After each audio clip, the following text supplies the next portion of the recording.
Hi friends, నా పేరు షేక్ బాజీ. నేను Muslim welfare association of Andhra Pradesh రాష్ట్ర అధికార ప్రతినిధిని. ఈరోజు దేశంలో ఎక్కడన్నా కానివ్వండి, గోమాంసం అంటే ముస్లింల మీద, దళితుల మీద దాడులు చేయటం, చంపేసే సందర్భాలు కూడా ఉన్నాయి. మనం చూసాం. గత 11-12 ఏళ్ల నుంచి జరుగుతూ ఉంది మన దేశంలో. ఈ మధ్య సనాతన ధర్మాన్ని కాపాడేవాళ్ళు, గోరక్షకులు, హిందుత్వం పేరు చెప్పుకొని రాజకీయ లబ్ధి పొందేవాళ్ళు చాలామంది ఎక్కువైపోయారు మన సమాజంలో.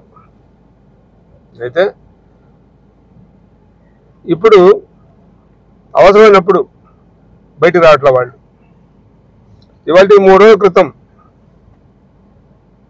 మన ఆంధ్రప్రదేశ్లో సుబ్రహ్మణ్యం గుప్తా అనే ఒక వ్యాపారి దగ్గర, అంటే ఆయన తెలుగుదేశం పార్టీ ఎమ్మెల్యే అనుచరుడు అంట,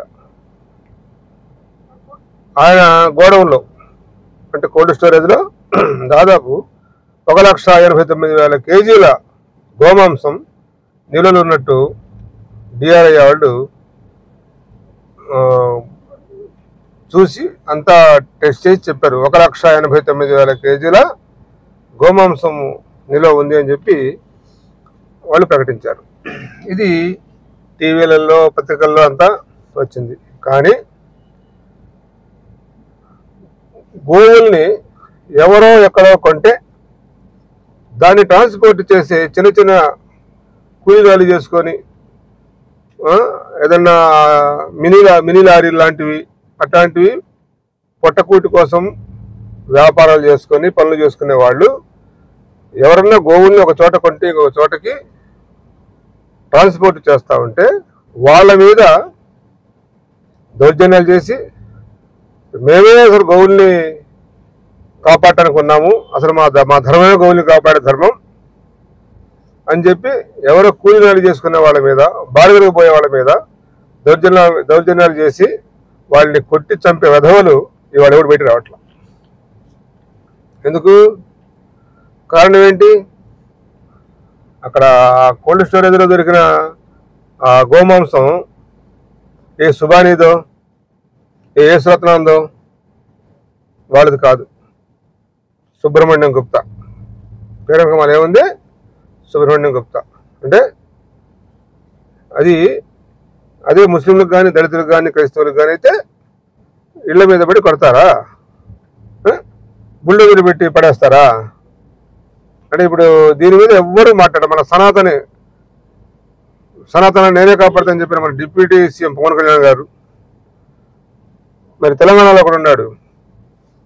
నేను ఎవరైనా సరే గోవుల్ని చంపితే వాళ్ళని చంపడానికైనా నేను వెనకాడను, నేను చచ్చిపోవడానికైనా వెనకాడను అని చెప్పి రాజాసింగ్, మరి బండి సంజయ్ లాంటి వాళ్ళు మరి ఏంటంటే యూట్యూబ్ ఛానల్ పెట్టుకొని మేమే హిందుత్వాన్ని మొత్తాన్ని మా భుజస్కంధాల మీద వేసుకొని మేమే మోస్తా ఉన్నాం, లేకపోతే అసలు హిందూ మతమే లేదు అని చెప్పి హిందూ మతాన్ని అడ్డం పెట్టుకొని బతికే ఇట్లాంటి వాళ్ళు ఇలా ఎంతోమంది మరి ఈ 3 రోజుల నుంచి మరి ఎక్కడికి వెళ్ళారో కనీసం ప్రకటన లేదు, కనీసం ఖండించడం లేదు, మరి ఆయన ఏమి చేయడం లేదు. ఎక్కడో తిరుపతిలో లడ్డులో ఏదో నూనెలో కల్తీ జరిగిందని చెప్పి రాష్ట్రమంతా గందరగోళం హంగామా చేశారు. దాని మీద సిబిఐ విచారణ చేపిస్తూ ఉన్నారు. మరి దీని మీద ఏమీ లేదు. కాస్తా కోస్తా కాదు, కేజీ కాదు, 2 కేజీలు కాదు, 10 కేజీలు కాదు, కింటా కాదు, 2 కింటాలు కాదు, 100 కింటాలు కాదు, 1,89,000 కేజీలు.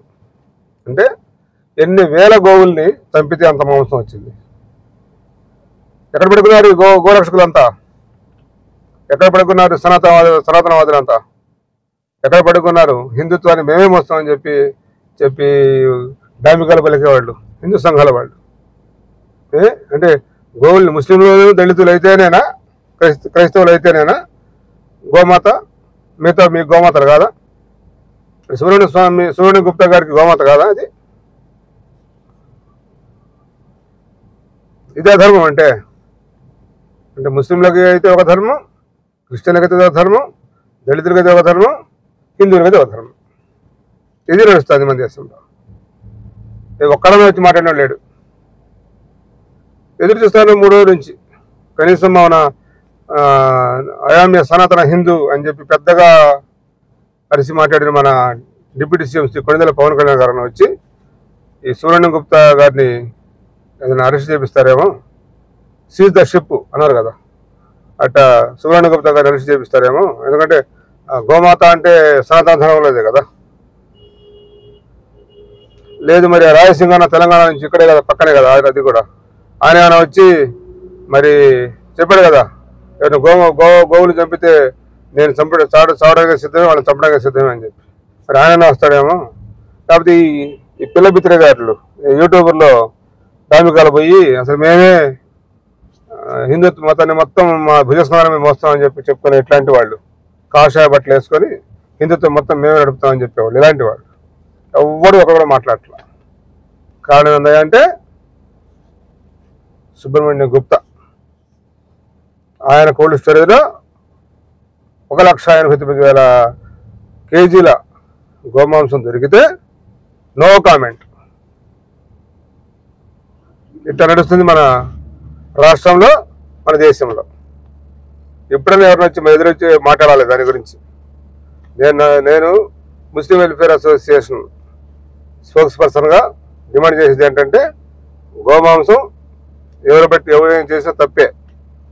మరి బక్రీదులకి వారం నుంచి ముందు నుంచే మరి పోలీసులు పంపించి బెదిరిస్తారు మరి ముస్లింలని.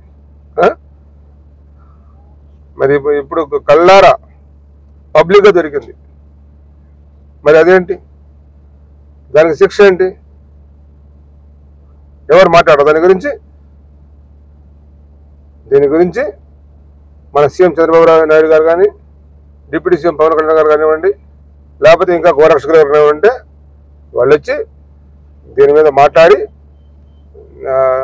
ఎవరైతే ఇలా ఈ గోమాంసాన్ని ఇలా అన్ని వేల గోవులు చంపితే అంత మాంసం వచ్చిందో మరి అతనికి ఏ శిక్ష వేస్తారో వేస్తే బాగుంటుందని చెప్పి మేము కూడా ఎదురు చూస్తూ ఉన్నాం. ఎందుకంటే గోమాత అన్నాక మీకు గోమాతే, మాకు గోమాతే.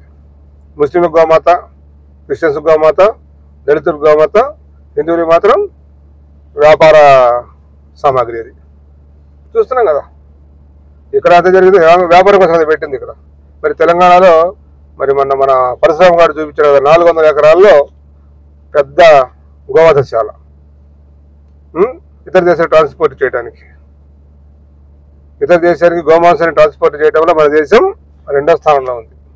ఇంక అర్థం చేసుకోండి, గోమాతను దేనికి వాడుకుంటున్నారా అంటే ఓట్ల కోసం వాడుకుంటున్నారు, రాజకీయాల కోసం వాడుకుంటున్నారు. అంతేగాని గోమాత మీద భక్తి కాదు, గోమాత మీద ప్రేమ కాదు. ఎప్పుడన్నా దాని గోవాది చట్టం ఉంది కదా, ఆ చట్టాన్ని అనుసరించన్నా మరి ఆ సుబ్రహ్మణ్యం గుప్తా లాంటి వాళ్ళైనా సరే వాళ్ళని శిక్షిస్తే నిజంగా గోమాతని చూసిన వాళ్ళు అవుతారు. అంతేగాని ఊరికి ఓట్ల కోసం, సీట్ల కోసం, ఇలాంటి వాటి కోసమే గోమాతను వాడుకోవద్దు దయచేసి. ఎందుకంటే గోమాత అనేది గోమాతే. ఎంతో పవిత్రంగా పూజించే గోమాతని మన కళ్ళ ముందు అంత మాంసం దొరికితే ఇప్పటి వరకు 3 రోజులైనా కూడా ఎవ్వరు మాట్లాడలేదంటే ఇంకా మీ మనస్తత్వాలు, మీ రాజకీయాలు అర్థమవుతా ఉన్నాయి దేశ ప్రజలకి, రాష్ట్ర ప్రజలకి. సిగ్గు తెచ్చుకోవాలి.